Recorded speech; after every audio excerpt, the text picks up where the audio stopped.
Hello everyone, my today's topic is based on hydrocarbons. However, hydrocarbons, they are divided into two types. They are aliphatic hydrocarbons and aromatic hydrocarbons. Now, however, the aliphatic hydrocarbons, they are further divided into three types. They are alkanes, alkenes and alkynes. However, alkenes, they have a molecular formula of CnH2n, while alkanes have a molecular formula of CnH2n plus 2, and alkynes have a molecular formula of CnH2n minus 2, where n is going to be the number of carbon atoms. So now let's start with alkanes. So before starting with the methods of preparation and the reactions, let us start with the IUPAC nomenclature of alkanes. Now let us take an example of this compound. Now since this compound, it does not have any branching, it's just a normal straight chain, we write this compound as butane. That's all. Now let us consider the second compound. So whenever you get such a branched compound, first you are going to determine the longest chain of the compound. So the longest chain here is going to be a 3 carbon atom straight chain. You can also take this as the longest chain, doesn't matter.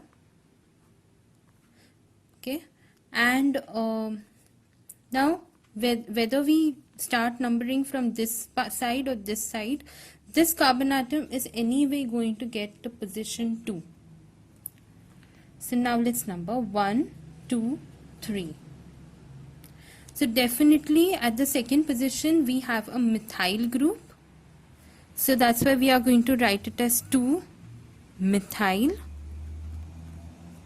Now since this is a 3 carbon atom straight chain, we are going to write it as 2-methyl propane. Now let us take another example. Here also we have to determine the longest chain. So if we determine the longest chain, we can determine this is only the longest chain, or if you want you can also take this as the longest chain, doesn't matter. Okay, the longest chain means the straight chain which contains the maximum number of carbon atoms. Okay, so of course here anyway we are going to start the numbering from this side. From this side, if we start, this is going to get the highest position, but we want the alkyl group to get the highest priority with the lowest number. So definitely we are going to start with 1, 2, 3, 4. Now if we start numbering from here, then it is going to be 1, 2, 3, 4. So if you see, here it is going to get the highest position when we start numbering from the right. But when we start numbering from the left, we are going to get the lowest position. And we require the lowest position to be given to the substituents. Okay, so the name is going to be 2,2.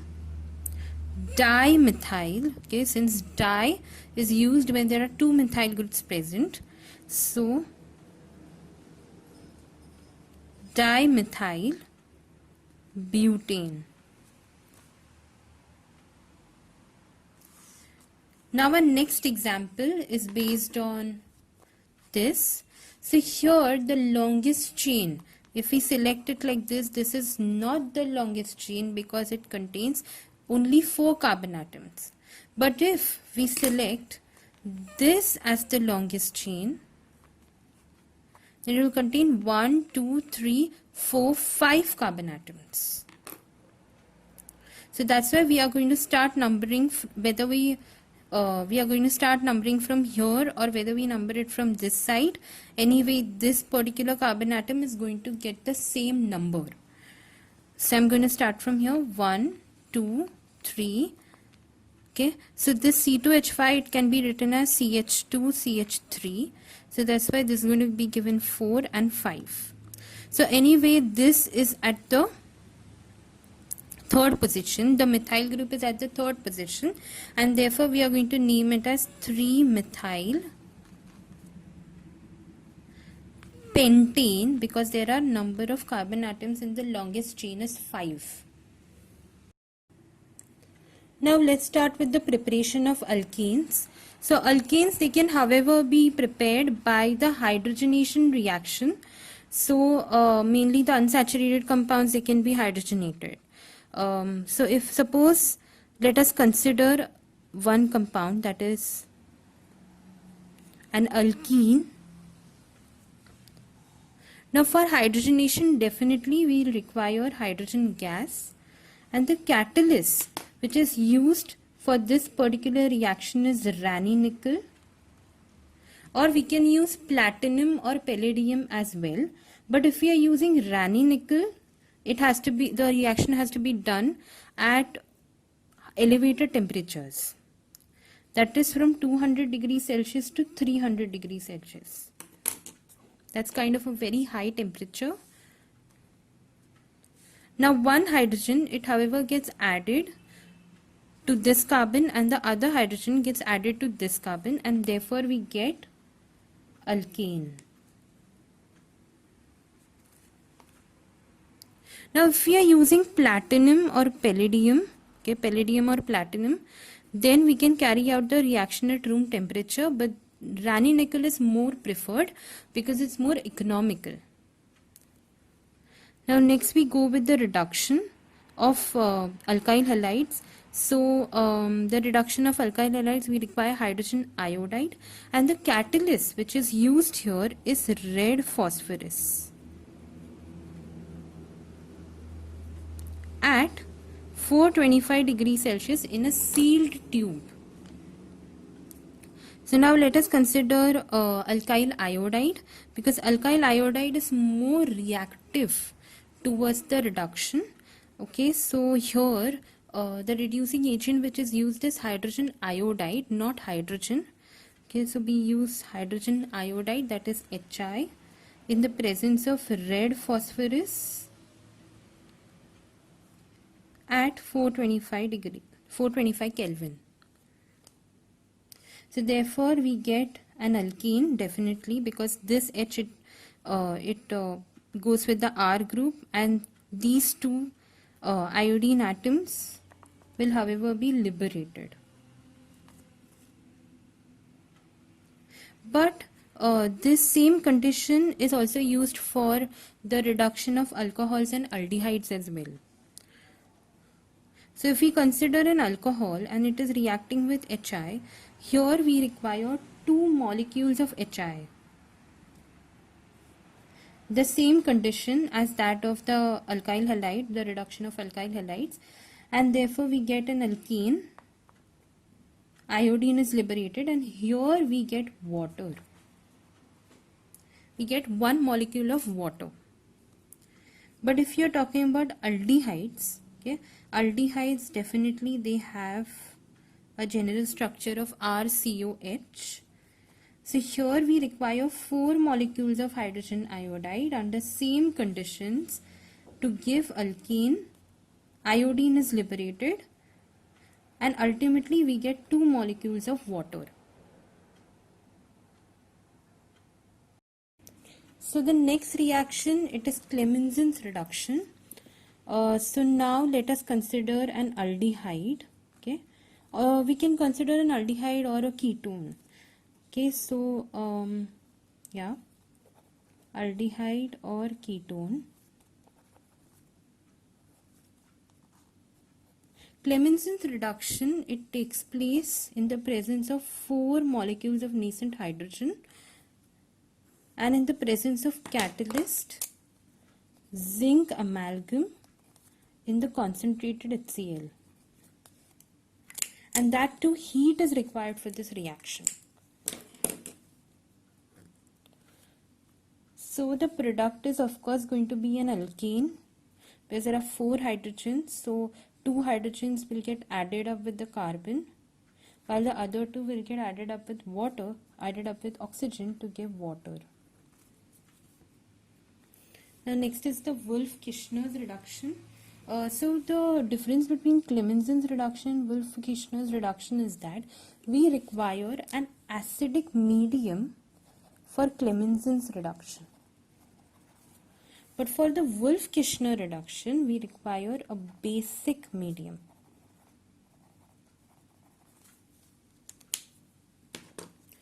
And in Wolff-Kishner's reduction, an aldehyde or ketone is used. And it is allowed to react with hydrazine. Okay, so hydrazine, that is NH2, NH2. And ultimately, in the presence of heat, it is going to give water. That is, this particular portion is going to get lost. And at last, we get something called as the hydrazone.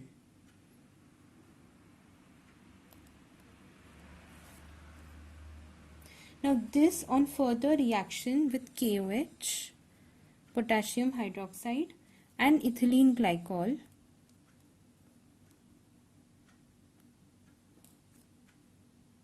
at a high temperature, that is at least at 180 degrees Celsius, we get alkene.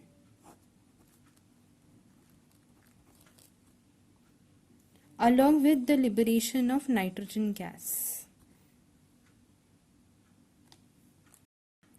So now next is the Mozingo method.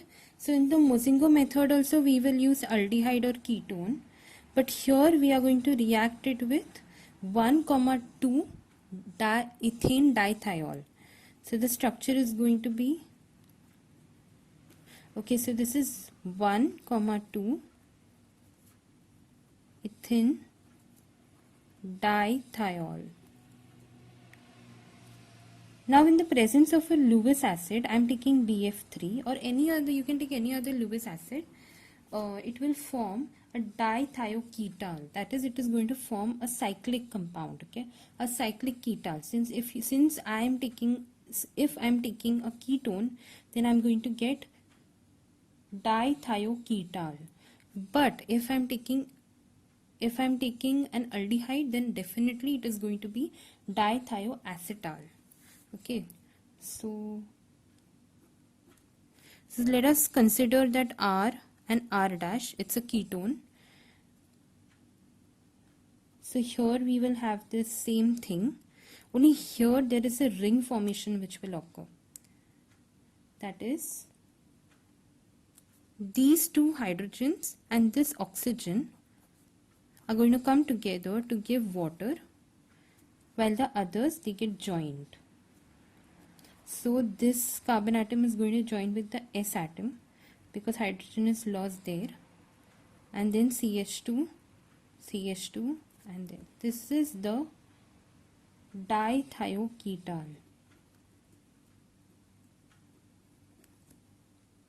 Now this on further reduction in the presence of Rani Ni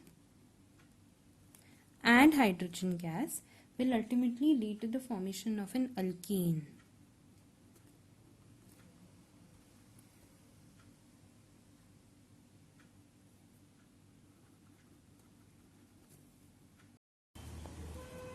So our next method of preparation is based on the decomposition of Grignard reagent. So Grignard reagent, it is an organometallic compound and it is also called as alkyl magnesium halide, and therefore alkyl magnesium halide, so it is written as RMgX, where X is the halogen, R is the alkyl group, and Mg is magnesium. So now how is this Grignard reagent prepared? The Grignard reagent is prepared by reacting alkyl halide in the presence of dry ether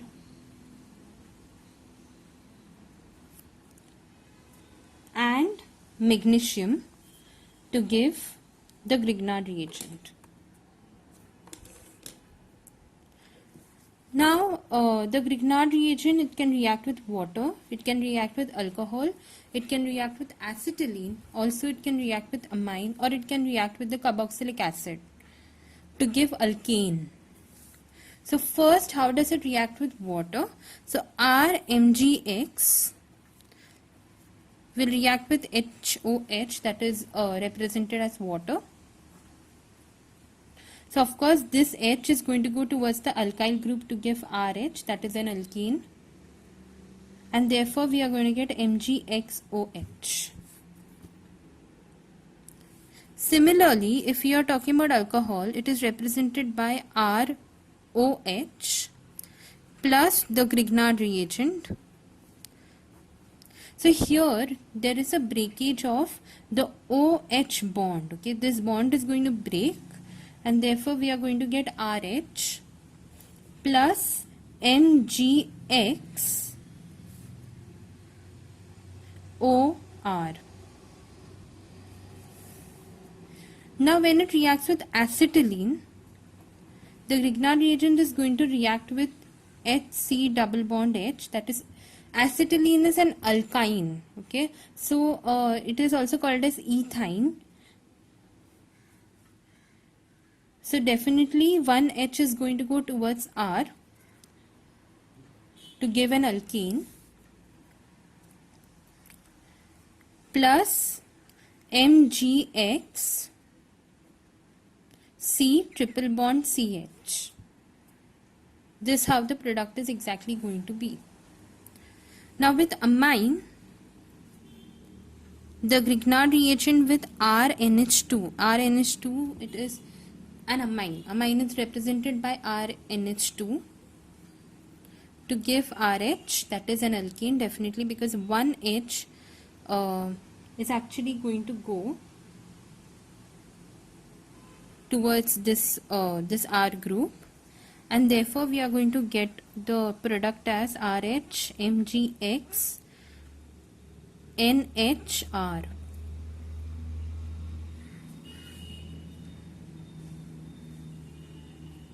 And when it reacts with the carboxylic acid, RMgX is going to react with RCOOH to give an alkane, because this bond is going to break and ultimately the H is going to go towards the alkyl group, plus MgX. So here what is going to happen is that we are going to get OCOR.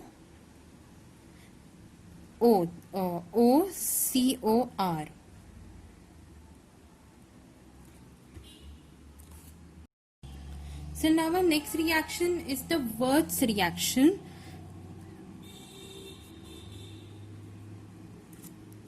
So now in Wurtz reaction we require 2 molecules of alkyl halides in the presence of 2 sodium atoms.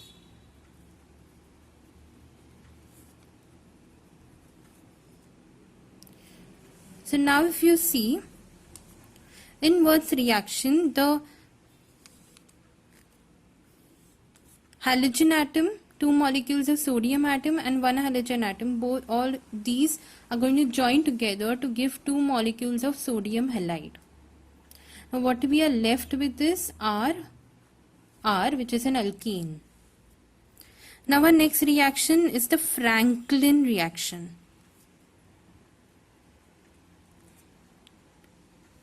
So Franklin reaction is almost same as that of Wurtz reaction. We require 2 molecules of alkyl halides in Franklin reaction as well. But the sodium atom is replaced by zinc. So therefore we get it as Rx plus 2 Zn. But here we don't require 2 Zn atoms. We only require 1 Zn atom because zinc has a valency of 2 plus.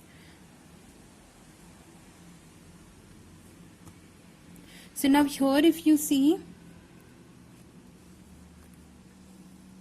the halogen atoms, that is X and X, they are going to join with Zn to give ZnX2. So the reaction is itself balanced, and ultimately we get RR, which is an alkane. Now the next reaction is the Kolbase electrolytic method. So now in the Kolbase electrolytic method, we are going to use RCOOK, 2 molecules of potassium salt of carboxylic acid, and definitely we will require 2 molecules of water.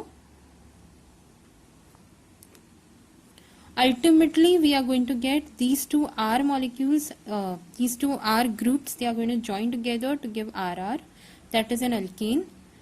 And we are going to get 2 molecules of CO2 because this CO comes and gets eliminated, plus 2 molecules of KOH. This potassium will, potassium atom, it is going to join with one OH group of one water molecule, while the other potassium atom will join with one OH of the other water molecule, since there are 2 water molecules present, and therefore we are going to get as 2 molecules of KOH. And ultimately we are left with 2 hydrogen atoms which are going to come together, which is going to release the hydrogen gas. Now our next, last but not the least, is the hydroboration of alkenes. So as we know, alkenes, they are unsaturated compounds, and it is allowed to react with BH3. But BH3, okay, BH3, it is unstable. BH3 is highly unstable molecule, and therefore it gets dimerized to give B2H6. When 2 BH3 molecules, they come together, they lead to the formation of B2H6, which is a dimer of BH3. Now let us consider an alkene, RCH double bond CH2. It is reacting with B2H6. So ultimately we are going to get, since we know the valency of B, that is boron, is 3, okay, so definitely we are going to get RCH2, CH2, that is an alkyl group, 3 times B. Now this whole molecule, it is going to react with acetic acid. So definitely in the presence of acetic acid, it is going to lead to the formation of 3 molecules of RCH2CH3. Because one hydrogen atom is going to join with this alkyl group to give the alkane. So now let's go with the reactions of alkenes. So the first reaction is the nitration reaction. So nitration reaction, it however involves the reagent, that is nitric acid. Nitric acid is written as HNO3 or HONO2. Now let us consider a methane molecule. It is allowed to react with nitric acid.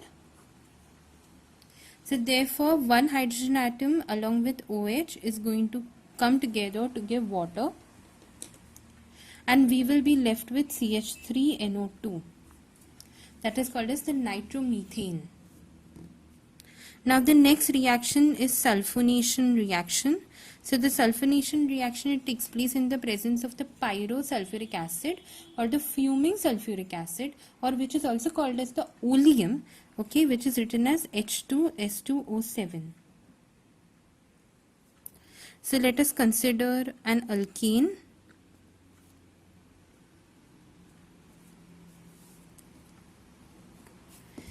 Now the SO3H group, which is present in this particular molecule, is going to attack on the carbon atom having the highest degree. So if you see, this has a 1 degree carbon atom, this is a 2 degree carbon atom, while this is a primary carbon atom, and this is the highest degree carbon atom in the molecule. So therefore SO3H is going to react with this particular carbon atom. So therefore we are going to get the product as CH3, CH2 and CH3. Now the third reaction is going to be our isomerization reaction. So let us consider N-butane, that is CH3, CH2, CH2, CH3. In the presence of Al, Cl3 and HCl at a temperature of 25 degrees Celsius, it is however going to lead to the formation of isobutane, which is also called as the 2-methyl propane. So, however, isobutane, it is an isomer of N-butane. So, therefore, we are going to get isobutane. Now, our next reaction is aromatization reaction.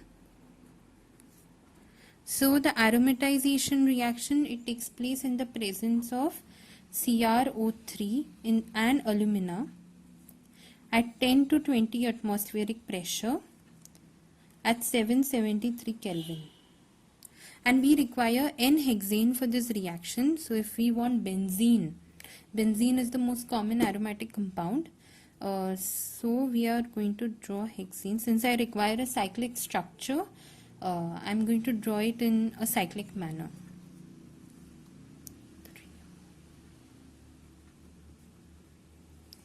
So here we are going to lose 4 molecules of hydrogen gas, and ultimately we are going to get benzene as a product. Now our next reaction is the Reed's reaction. So the Reed's reaction is also called as the chlorosulfonation reaction, which takes place in the presence of sulfur dioxide, chlorine and an alkane. Let us consider ethane, which ultimately is going to give us CH3, CH2, SO2, Cl. So and therefore we are going to get HCl as a byproduct, because the hydrogen atom present in ethane, one hydrogen atom is going to join with one atom of chlorine, which ultimately gives us HCl.